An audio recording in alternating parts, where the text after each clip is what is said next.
Os investimentos no setor dos transportes para a construção, ampliação e mobilização de infraestruturas ferroviárias, marítimas e portuárias, rodoviárias e de aviação civil ao longo dos 50 anos de independência nacional têm permitido maior eficiência logística e um aumento exponencial da mobilidade de pessoas e bens em Angola e na região austral.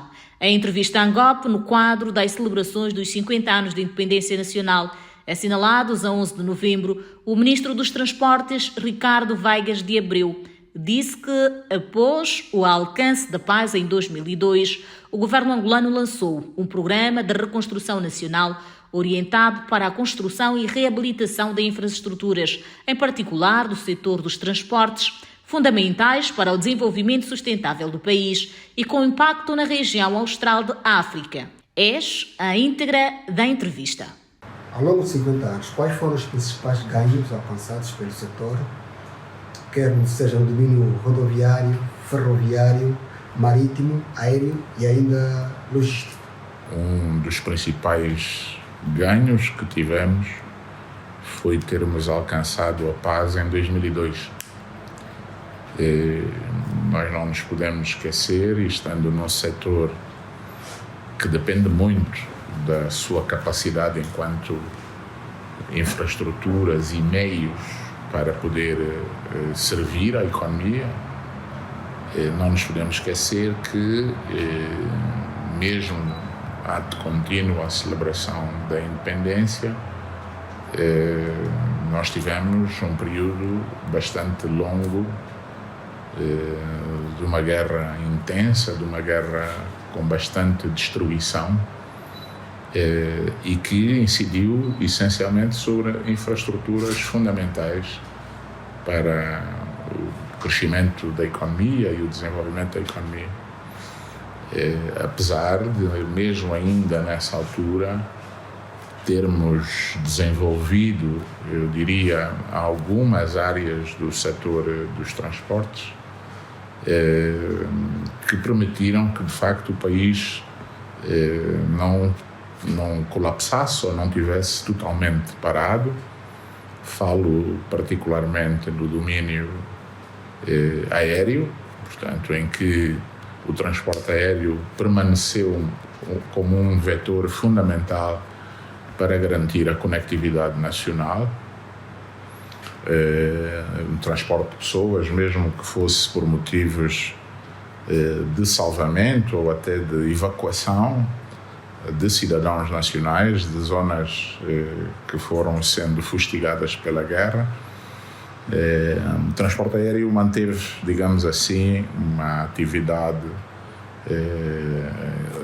possível, não diria que a melhor, mas a possível, para garantir que, de facto, as coisas pudessem acontecer. Um outro setor que também não deixou de ter alguma atividade foi o setor marítimo, porque tínhamos o Atlântico e não tínhamos grandes, eu diria, perturbações no lado marítimo, né? Portanto, a guerra foi muito mais uma guerra dentro do território, em plano terrestre, e não tanto no domínio marítimo, o que permitiu que, de facto, ainda se conseguisse usar alguns dos portos nacionais para as atividades comerciais, de importação de bens, e que manteve a economia de alguma forma a funcionar.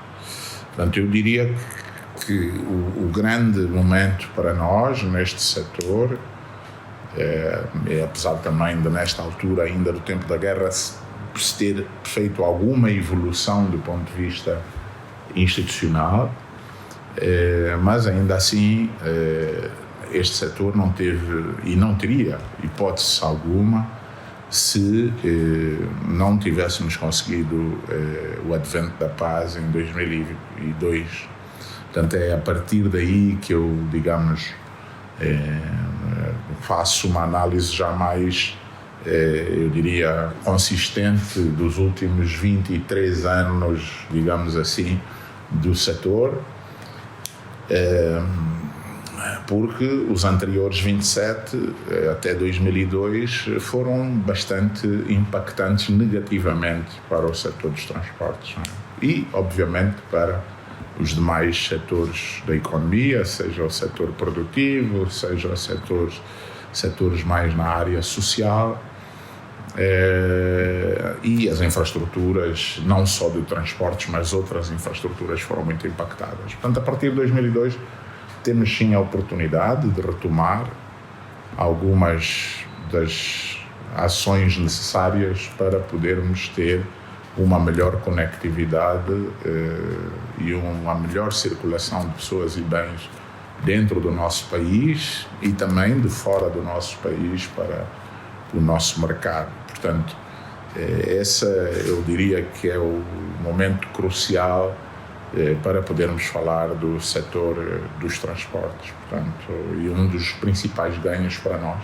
Ganhamos estabilidade, retomamos, digamos assim, algumas, por via da reconstrução nacional, algumas das infraestruturas críticas do setor, com a reabilitação de aeroportos, de estradas, pontes, portos, caminhos de ferro. Portanto, é a partir de 2002 que, de facto, conseguimos fazer esse processo de recuperação e reconstrução dessas infraestruturas que começaram, obviamente, a ter também impacto na economia, na circulação de pessoas, na circulação de bens, assim como os meios que foram postos à disposição. Exatamente. Mas pode focar um pouco mais naquilo que são as infraestruturas, sobretudo de 2022 até 2025. O que é que nós tínhamos até 2022, que sabemos que a guerra destruiu grande parte de 2002? 2002? Não, quero falar de 2002 a 2025. E 25. O que é que nós tínhamos antes de 2002 e dali para frente até a data atual, o que é que mudou a nível de infraestrutura? O que é que Angola cresceu de facto? Bom, nós não só conseguimos garantir que hoje praticamente todas as jurisdições portuárias de Angola têm infraestruturas funcionais. Portanto, nós temos 6 jurisdições portuárias e as 6 hoje têm infraestruturas adequadas à sua atividade. É certo que temos 3 principais portos em Angola, que é Luanda, Lobito e o Namibe, mas as outras 3 jurisdições, que são Cabinda, Soio e Portambuim, não deixam de ter condições para o funcionamento da atividade portuária naquilo que são as suas áreas de intervenção. Portanto, isso é um ganho muito importante para Angola, porque tem várias portas de entrada e saída de produtos e assim como de pessoas, e isso potencia tudo aquilo que é a atividade marítima e portuária no nosso país. A nível dos aeroportos, obviamente que com o advento da paz fizemos praticamente a reabilitação e a construção de novos aeroportos a nível nacional. Portanto, todas as capitais de província de Angola neste momento têm aeroportos.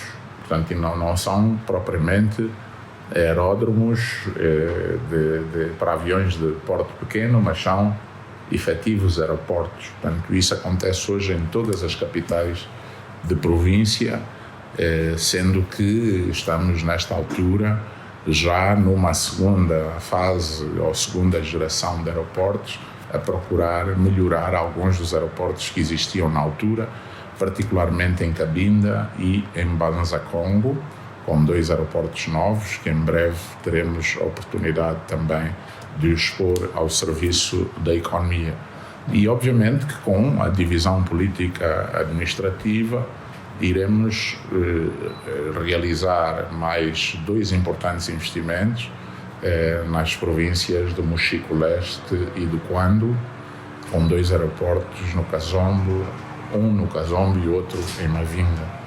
Portanto, do lado aeroportuário temos uma rede extensa, eventualmente a maior rede de aeroportos da região, sendo que depois continuamos a ter uma rede de aeródromos também significativa, que estamos nesta altura a procurar dinamizá-los numa lógica de parceria pública ou privada para os utilizadores que mais necessitem dessas infraestruturas, particularmente entidades que estejam envolvidas nas atividades agrícolas, do agronegócio ou até do turismo rural e que estejam interessadas em explorar alguns destes aeródromos de menor porte.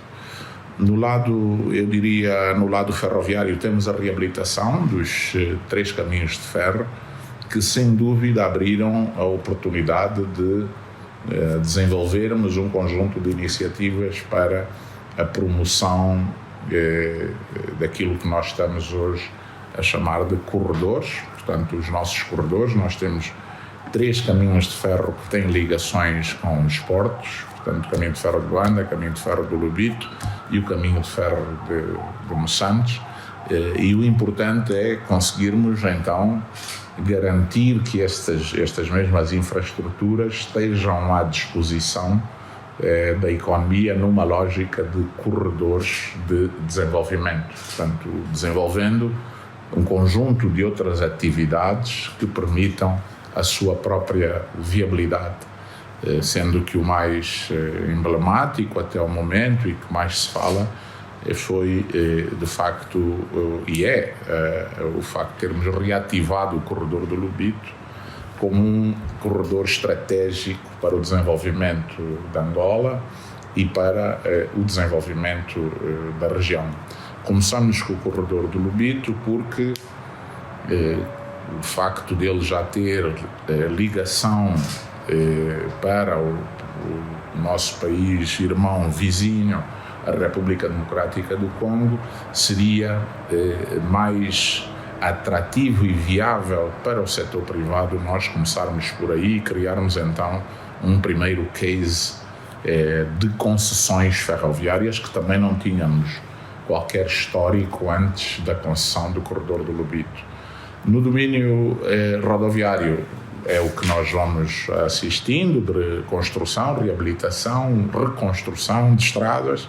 Portanto, hoje temos uma rede viária bastante extensa, essa responsabilidade é do Ministério das Obras Públicas, mas hoje nós temos o país praticamente todo a funcionar do ponto de vista rodoviário, seja em termos de transporte de carga, mercadorias, seja transporte de pessoas, seja veículos individuais e particulares que permitem uma circulação maior a nível nacional. Depois temos outras questões em termos de meios circulantes que temos disponíveis na economia, que temos um cenário muito diferente daquele que tínhamos em 2002, seja do ponto de vista aéreo, seja do ponto de vista ferroviário, seja do ponto de vista rodoviário também.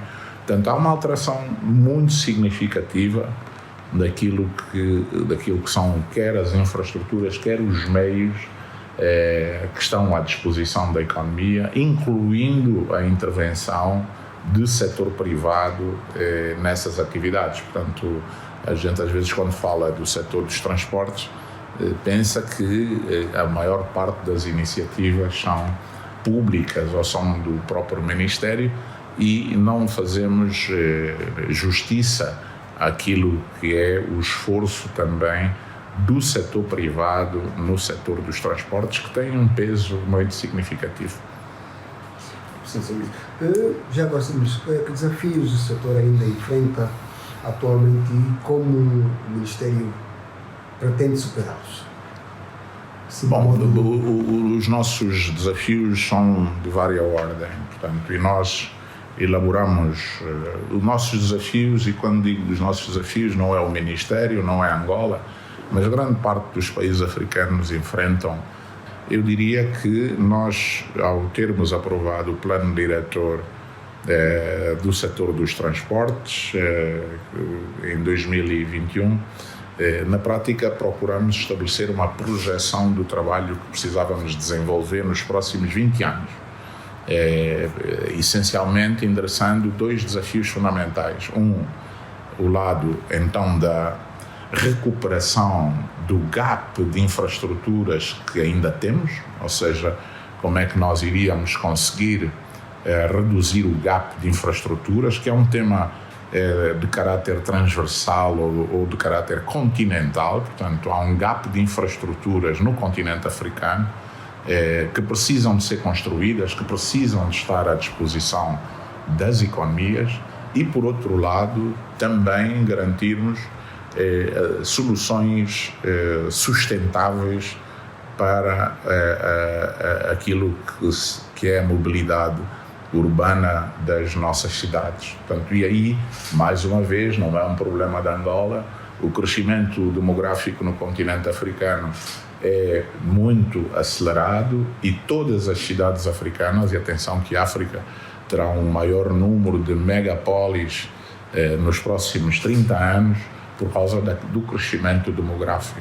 E a questão essencial é como endereçar os temas da mobilidade urbana nessas mesmas cidades. Portanto, esses são os dois pilares do plano diretor e é o que temos vindo a fazer. Portanto, no domínio das infraestruturas, então temos aqui um trabalho que é não só continuar a fazer investimentos em infraestruturas importantes e promotoras de desenvolvimento, com financiamento público, por um lado, mas também conseguirmos atrair financiamento e investimento privado para completar este esforço, digamos, de financiamento público.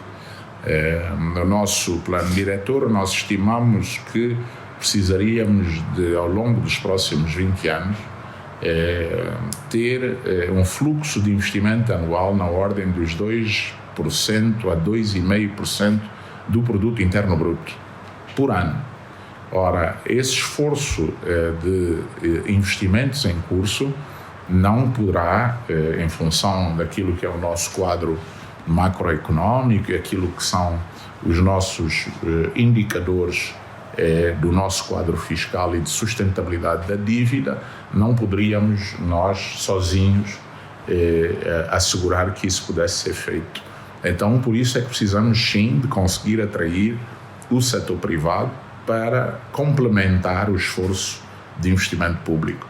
Temos conseguido fazer isso em algumas iniciativas importantes, mas ainda assim continuamos a precisar de mais ação, de mais capacidade do setor privado de poder intervir no suporte de iniciativas de caráter público. E aí voltamos a falar das mesmas infraestruturas, sejam os portos, sejam aeroportos, sejam completar e estender a nossa rede ferroviária para os nossos limites fronteiriços, seja depois a capacidade de estabelecermos as plataformas logísticas de forma a podermos ter um sistema, uma cadeia de valor logístico adequado para dar resposta à nossa capacidade produtiva, seja agrícola, seja industrial, portanto, e mineral também. Portanto, há aqui um conjunto de ações que continuamos a desenvolver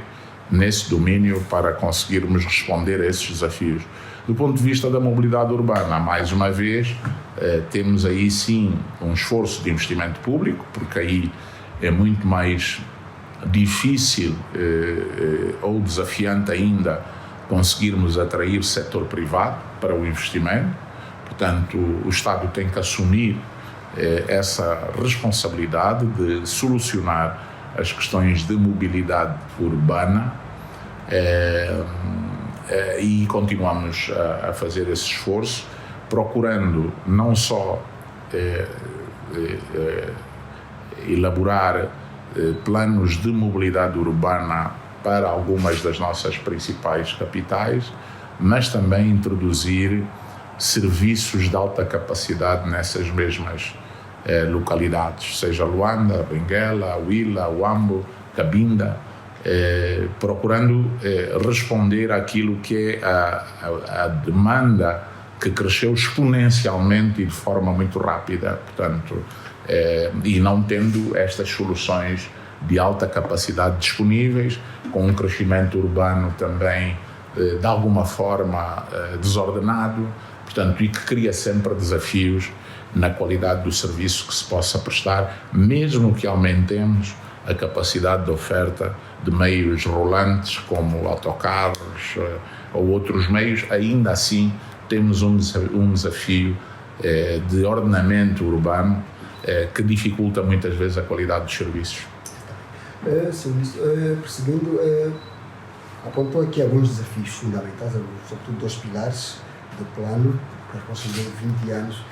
E eu pergunto ao Sr. Ministro, quais são as perspectivas do setor a médio prazo para poder responder a estes desafios aqui apontados? Nós temos, neste momento, nós temos um conjunto de projetos que eu diria que já começam a dar os seus frutos. Portanto, apesar de a sua maturidade poder ser de médio prazo, mas ainda assim eles já começaram a dar os seus frutos. Quer naquilo que é os benefícios para a economia da sua existência, quer também na atração de mais investimento para a economia nacional. E com isso também mais geração de emprego e mais capacidade do nosso país. Falo particularmente no Corredor do Lobito. Hoje o Corredor do Lobito é um polo de atração do nosso país para investimento privado. Há um interesse bastante grande, não só dos países vizinhos com quem nós hoje temos um acordo tripartido de promoção do Corredor do Lobito e desenvolvimento do Corredor do Lobito como tal, mas países europeus, os Estados Unidos da América, mesmo na Ásia, o interesse de se investir no Corredor do Lobito, particularmente naquilo que são as atividades adjacentes ao corredor. Portanto, e aí estamos a falar do agronegócio, da indústria, do turismo, de outros serviços, até a parte educacional, portanto, a formação técnico-profissional dos nossos jovens. Portanto, e esses benefícios já estão, alguns deles, visíveis. Portanto, na última semana do mês de novembro, teremos aqui a Cimeira União Europeia, União Africana, onde um dos temas centrais também será, obviamente, aquilo que podem ser as contribuições dos 2 blocos para o desenvolvimento das atividades ao longo do corredor.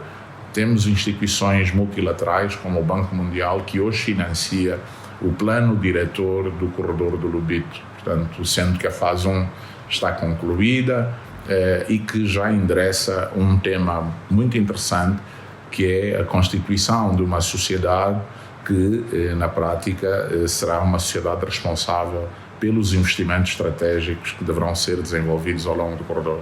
Temos outro exemplo prático que tem a ver com o novo aeroporto internacional Dr. António Agostinho Neto, que está em operação e que também já criou e está a criar um conjunto de outras oportunidades, a gerar emprego para a nossa juventude, por um lado, a promover outros negócios que nós não tínhamos com a intensidade que hoje estão a acontecer, particularmente no domínio da carga, e que estão em franco desenvolvimento.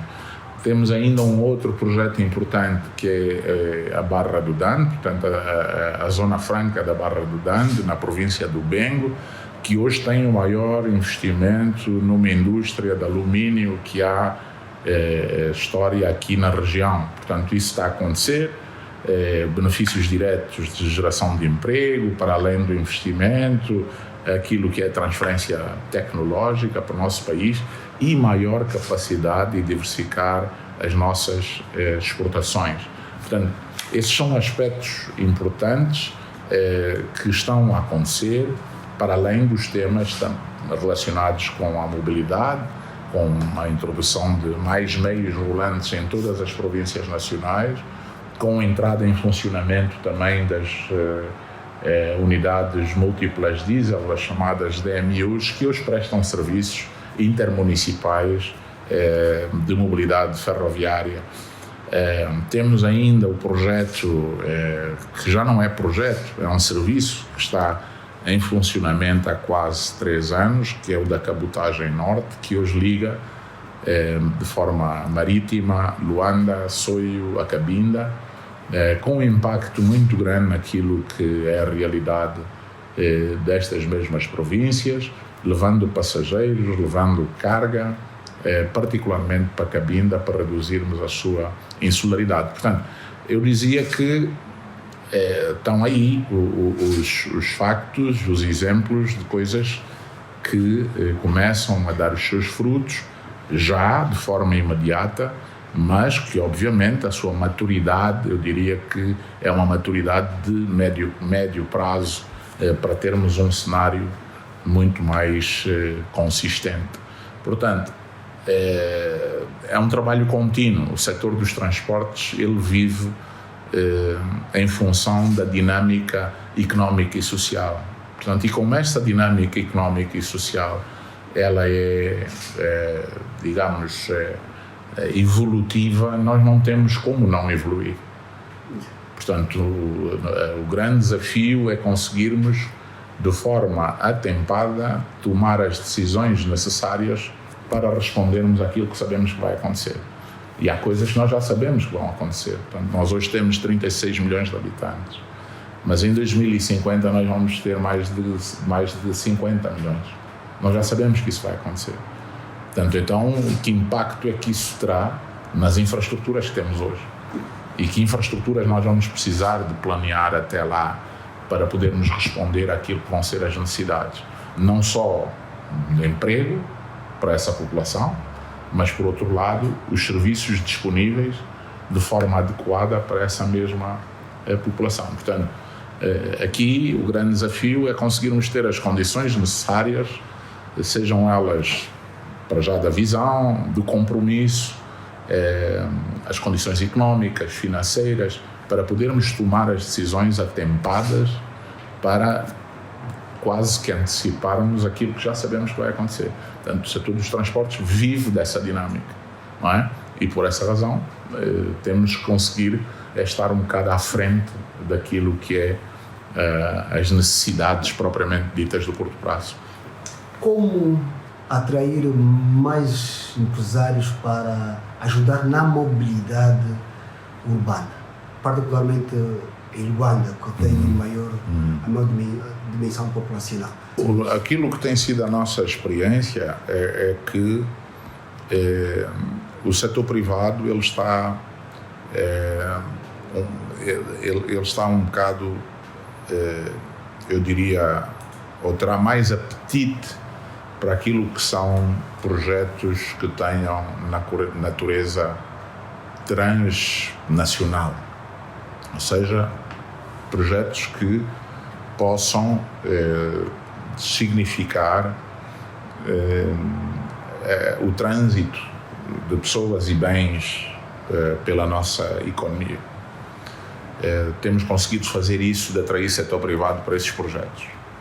Até o momento, o programa de concessões que fizemos, e o Corredor do Lobito não deixa de ser um exemplo, o programa de concessões que fizemos permitiu que conseguíssemos, pelo menos, ter concluído 5 estratégicas concessões no nosso país. Concessões no domínio portuário, ferroviário e agora vamos fechar o aeroporto Dr. António Agostinho Neto, cujo concurso está praticamente no fim. Do lado mais, eu chamaria, da economia doméstica, portanto, e aquela que depende muito dos fluxos financeiros domésticos e alguns com um perfil subsidiado, é mais complexo conseguirmos atrair setor privado. O esforço tem que ser um esforço público, até porque na mobilidade urbana estamos a falar de um serviço público como outros serviços públicos. Portanto, o serviço público de transporte urbano é equivalente ao saneamento básico, à saúde, à educação. E esses são sempre setores que são mais complexos de montar parcerias público-privadas, porque não só pelo seu quadro tarifário, mas também pela natureza doméstica da sua intervenção. E aí sim precisamos que seja o Estado a fazer esse esforço de investimento, sendo que há outros projetos que nos permitem então dizer não, o setor privado pode ser responsável pelo desenvolvimento. Temos, por exemplo, no caso do Corredor do Lobito, já para além da concessão, conseguimos garantir que a ligação à Zâmbia seja um investimento privado. Obviamente que precisam do apoio e compromisso político da importância estratégica do projeto, mas ainda assim o setor privado vai conseguir fazê-lo. Agora, quando nós estamos a falar do BRT, que foi agora anunciado, é esforço público. E será esforço público. Quando estamos a falar do metro de superfície, as diferentes linhas, sim, também terá que ser um esforço público. Teremos setor privado nestas áreas quando a nossa economia provavelmente estiver numa outra fase de desenvolvimento. Mas nesta altura nós não temos como exigir que o setor privado entre com risco, porque o setor privado faz, nesta lógica das parcerias público-privadas, faz uma apreciação sobre aquilo que é o risco associado a cada projeto. E obviamente que, sendo de natureza doméstica, com sistema tarifário e um modelo tarifário orientado pelo subsídio, porque precisa de ser em função do rendimento das nossas famílias, é óbvio que o setor privado diz, não, isto pode não ser tão atrativo para nós corrermos esse risco. E então tem que ser um esforço público. E isso temos assumido, e o Executivo tem assumido isso como uma obrigação para podermos superar aquilo que foi o atraso no desenvolvimento destes projetos. Porque, como digo, o grande desafio que os setores das infraestruturas têm é o momento da sua decisão e a sua execução para estarmos a tempo naquilo que são as necessidades no curto prazo. Portanto, nós hoje temos em Luanda aproximadamente 12 milhões de habitantes, mas nós sabíamos que íamos chegar aqui há uns anos, não é? E que isto seria um desafio, mais cedo ou mais tarde. Portanto, esse é o processo que nós temos que antecipar. Perfeito. Sr. Ministro, agora vamos pegar um bocadinho nos números, começando agora já por esse projeto, por essa iniciativa da implementação dos BRT. Já temos alguns estudos feitos, já se pode lançar alguns números, e o cronograma, o que é que se... Sim, nós temos um acordo de cooperação com a Agência Francesa de Desenvolvimento, que desenvolveu em Luanda e agora vai desenvolver para as outras províncias, as principais províncias, exatamente o mesmo trabalho de estudar os nossos principais corredores de transportes e mobilidade na cidade de Luanda. Foram identificados 6 corredores. Na prática, o que temos hoje já decidido são a priorização de 2 corredores para termos então o arranque destas obras dos BRTs na cidade de Luanda. Portanto, isso está em curso. Falou em 2, mas quer dar mais pormenor e para quando início as obras? Eu acho que eu não vou falar de números, de custos, não é por aí que nós gostaríamos de conduzir esta entrevista. Eu acho que não é relevante.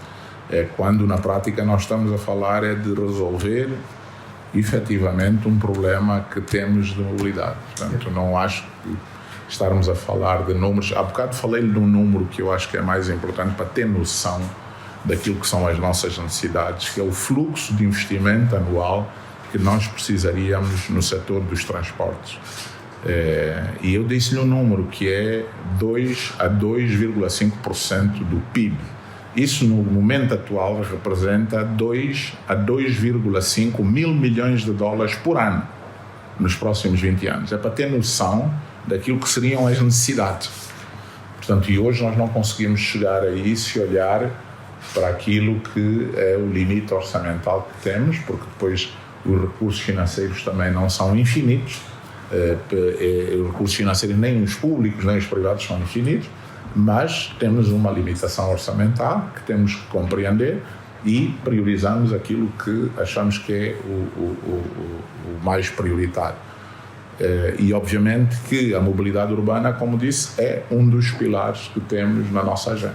É possível fazer uma expectativa que estas obras Em termos temporais de execução? Dos 2 corredores que o Sr. Ministro diz que são prioritários dentro dos 6 corredores. Nós estamos a contar, e se tudo correr bem, e obviamente que aí depende também do tempo de contratualização e fechar todas as condições precedentes, incluindo o financiamento desses mesmos projetos, eles têm um tempo de execução curto. Os BRTs têm um tempo de execução mais curto que outras soluções de alta capacidade, como o metro ligeiro ou um metro mais convencional, mas eles têm um tempo de execução mais curto. Portanto, estamos a falar entre 18 a 24 meses de execução. Sim, mas temos aqui mais uma outra questão. Qual tem sido a contribuição anual do setor de transporte no PIB angolano? E qual é a meta que o Ministério traçou? E se tem cumprido esta meta? Sim, nós temos procurado cumprir com aquilo que são os objetivos traçados e as metas que estão definidas no Plano de Desenvolvimento Nacional,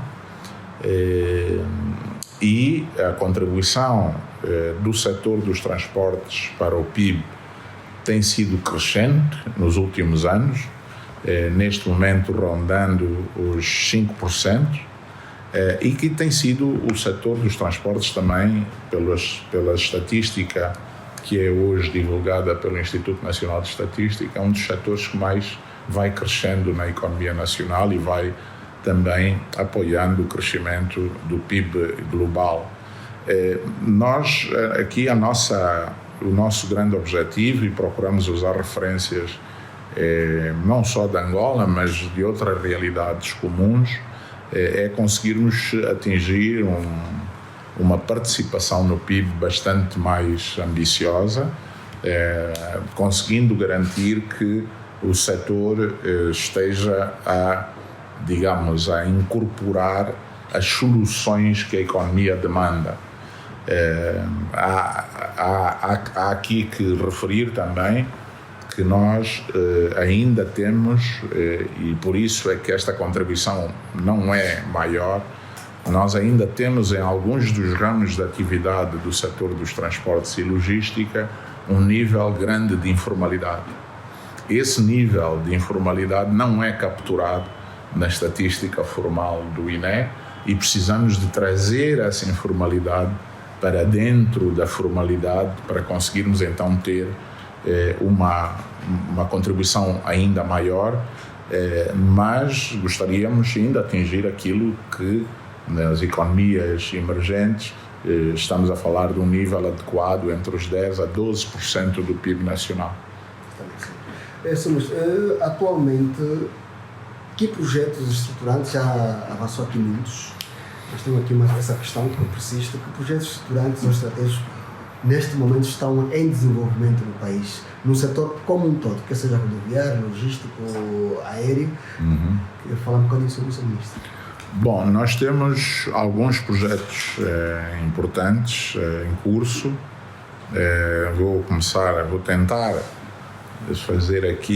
usar aqui a geografia para me ajudar, mas Cabinda, nós temos 2 projetos estruturantes que vão alterar significativamente aquilo que é a economia e certamente com um impacto muito grande no lado social, nas pessoas de Cabinda, que é o projeto do Terminal de Águas Profundas, do Caio, um projeto transformador que vai permitir que Cabinda também assegure a sua vocação de hub logístico para os 2 países vizinhos, seja Congo-Brazzaville, seja RDC. É um projeto que vai conseguir também materializar em definitivo o regime especial de Cabinda em termos fiscais e tributários. Também temos aí, nesse mesmo projeto, o desenvolvimento de uma zona franca, exatamente para potenciar tudo aquilo que é a capacidade dessa infraestrutura portuária. É interessante que agora, na última cimeira que tivemos aqui de infraestruturas, um dos projetos que foi identificado e escolhido para desenvolvimento é o desenvolvimento ferroviário em Cabinda, que vai permitir a ligação do terminal de águas profundas do Caio às duas fronteiras dos países vizinhos. Portanto, esse projeto foi identificado como um projeto a ser apadrinhado no âmbito desta cimeira que houve recentemente em Luanda. Temos em Cabinda ainda o novo aeroporto internacional de Cabinda, que já está em execução bastante acelerada, a correr bem, uma obra importantíssima para Cabinda, alterando hoje o quadro que temos no aeroporto Maria Mambo Café, e que vai, obviamente, potenciar também a conectividade para aquela província a todos os títulos, seja internacional, seja nacional.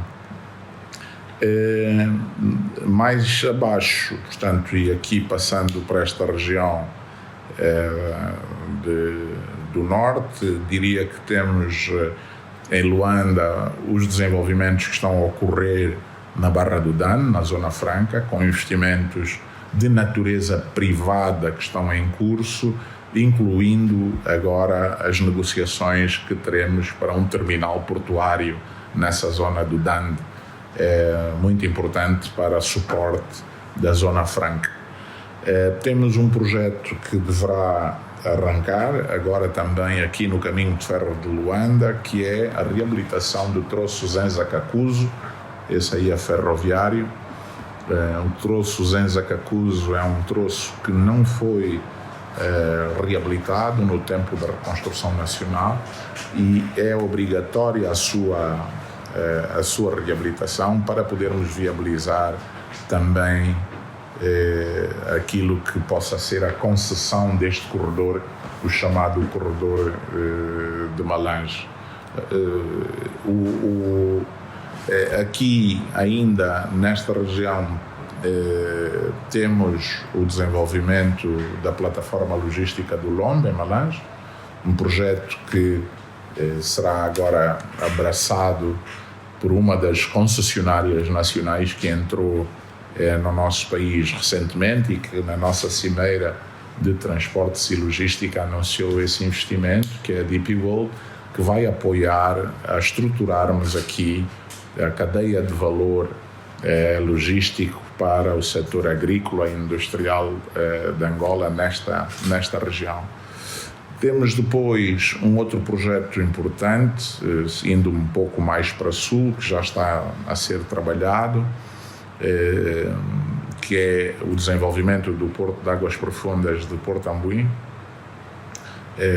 Esse projeto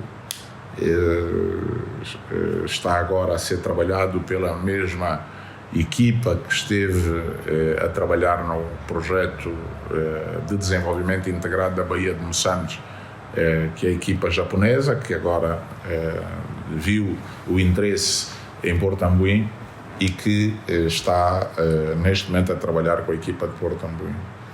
Temos o projeto ferroviário de ligação Luena-Saurim. É um projeto estruturante, importantíssimo, que também já está devidamente preparado para o seu arranque, incluindo todo o processo de desminagem ao longo desse percurso. São 260 quilómetros entre Luena e Saurim, que vai ter um impacto muito grande naquela região, para além dos temas todos que temos ao longo do corredor do Lobito, como a própria plataforma logística da Kaala. Temos ainda na parte mais sul, e isso iremos fazer nos próximos dias, o lançamento do concurso internacional para a concessão do caminho de ferro de Moçambique.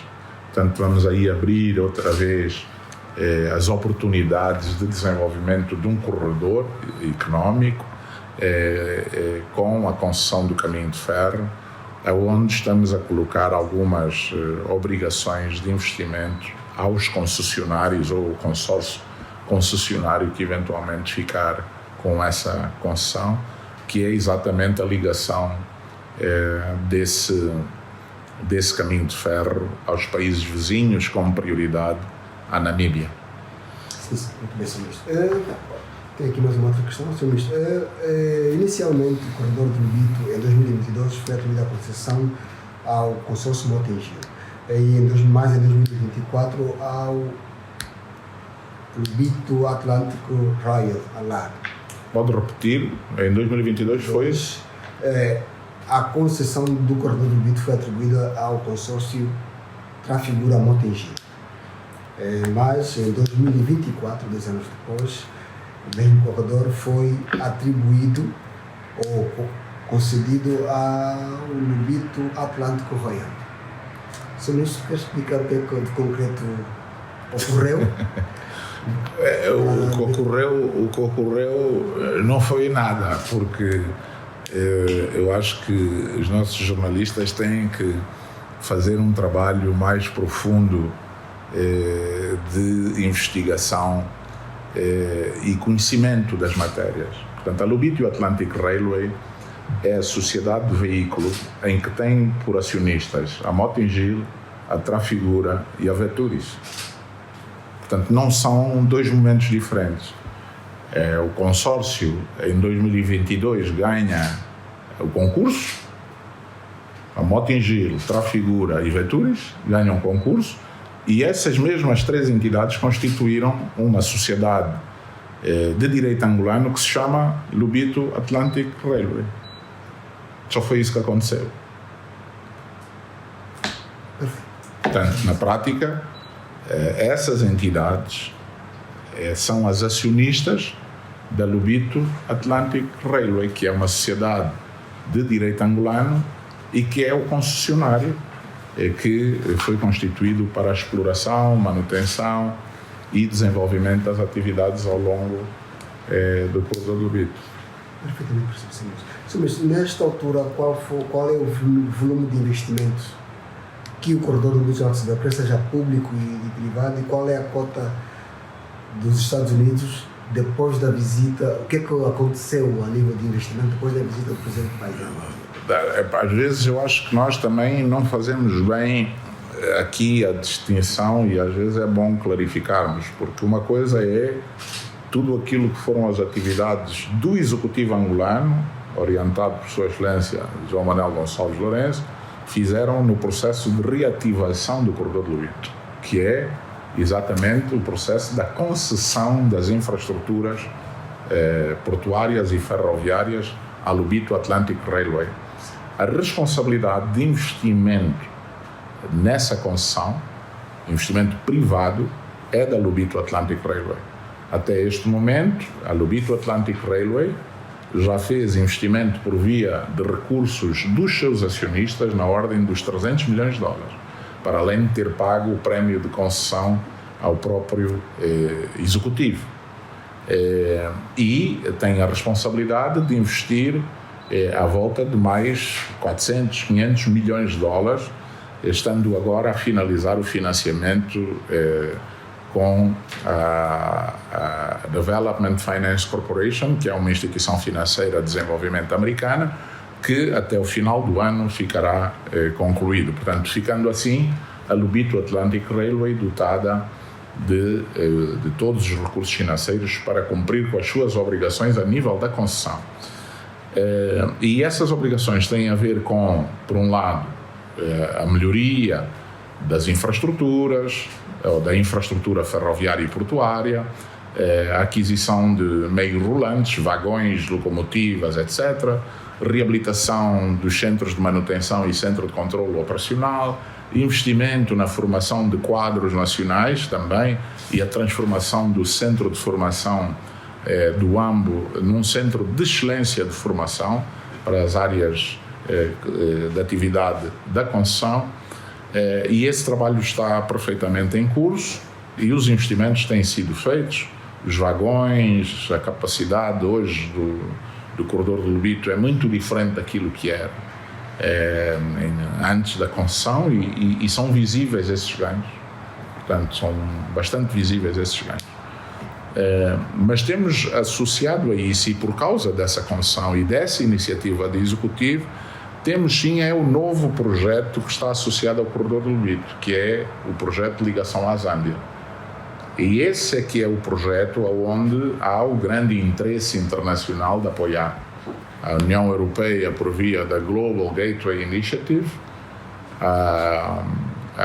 os Estados Unidos da América, com a iniciativa para infraestruturas, o Plano Mattei, o Banco Africano de Desenvolvimento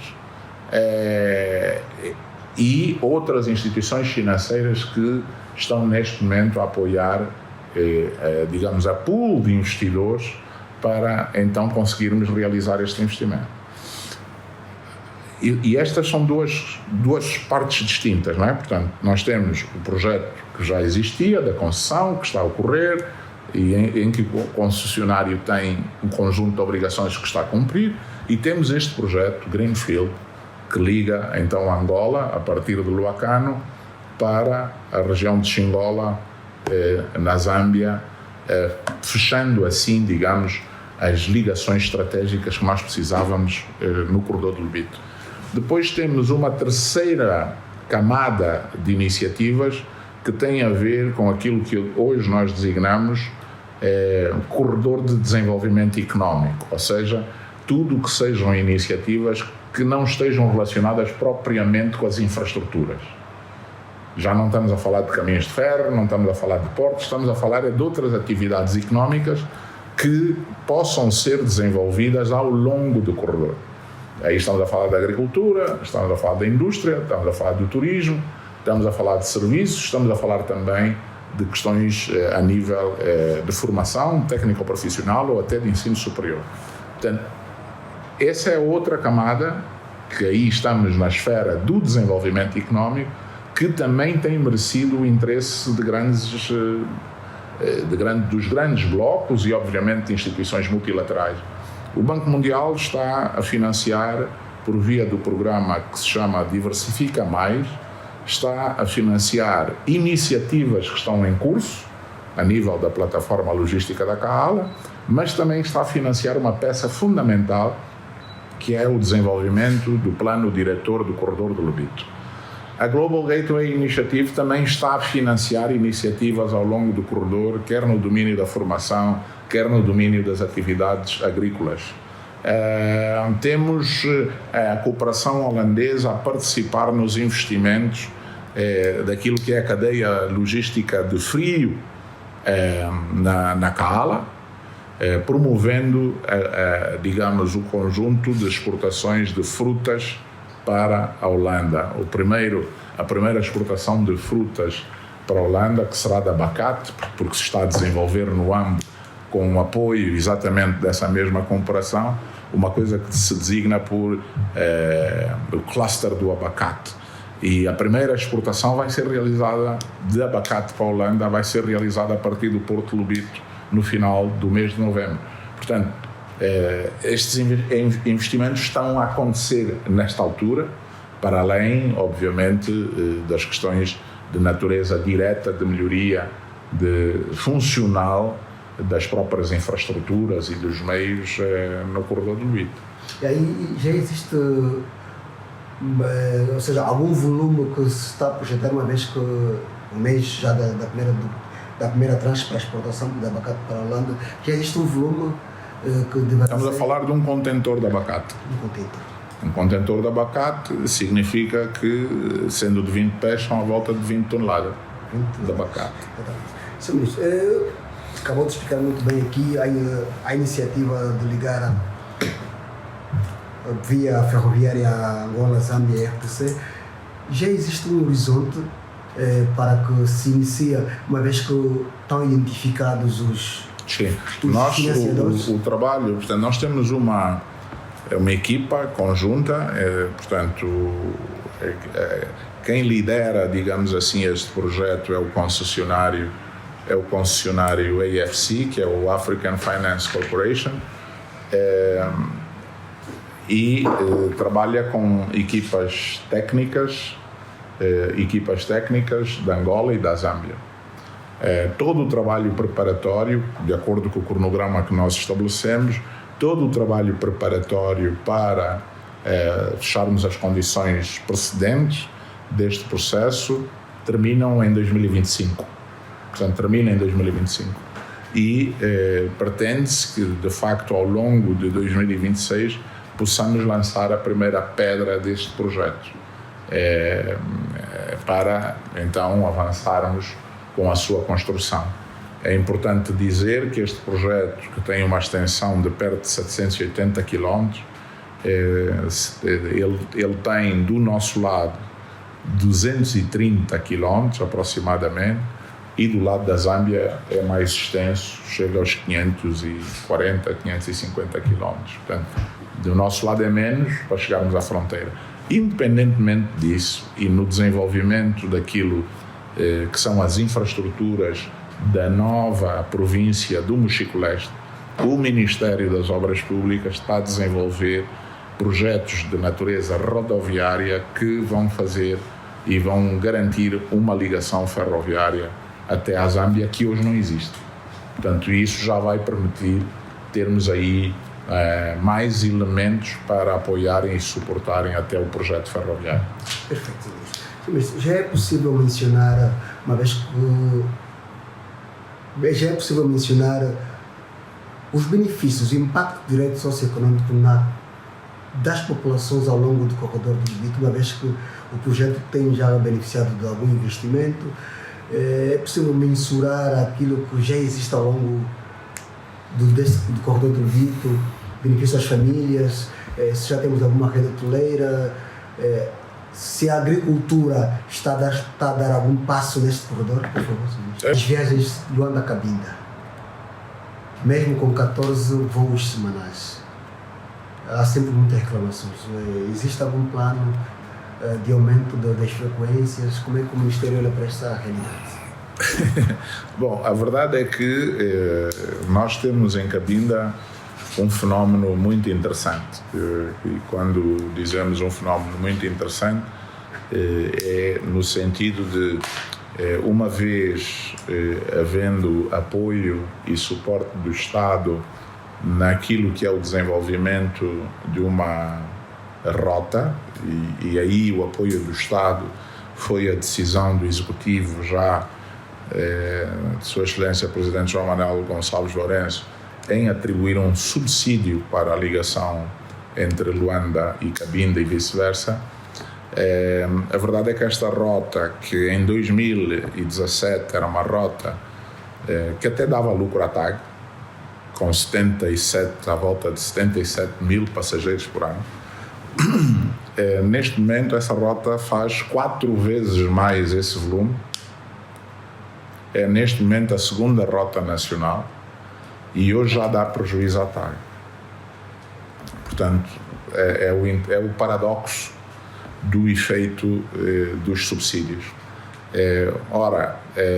Nesta altura, ao nível em que temos a tarifa para Cabinda, é óbvio que temos aqui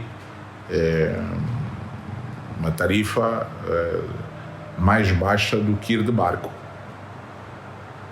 mais baixa do que ir de avião, do que ir de caminhão ou de autocarro. Portanto, nós estamos a falar de um serviço que hoje pode estar a ser abusivamente aproveitado por cidadãos que não são residentes em Cabinda e para outras atividades económicas que não deveriam estar a beneficiar desse subsídio. Ok? Portanto, estamos a fazer um trabalho conjunto com o Ministério das Finanças para afinarmos, então, aquilo que são os efetivos beneficiários e aqueles que mais precisam que essa ligação exista com um valor de subsídio. Porque há atividades que hoje estão a ser desenvolvidas do ponto de vista económico em função daquilo que é o nível da tarifa. Portanto, mas são atividades económicas e que são lucrativas. Portanto, essa distorção acontece geralmente quando nós introduzimos subsídios.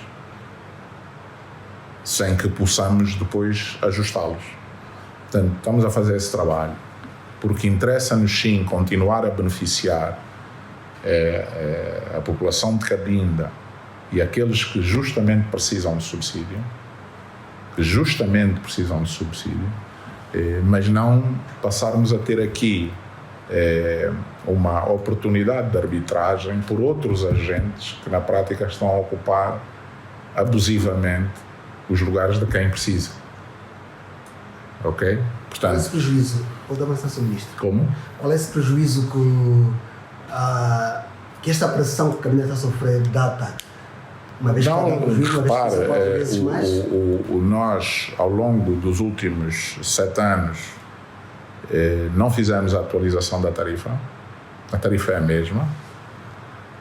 O custo operacional, ele aumentou. E o custo operacional aumentou não só pelo facto dos preços terem aumentado, mas também pelo facto de termos colocado mais meios em operação.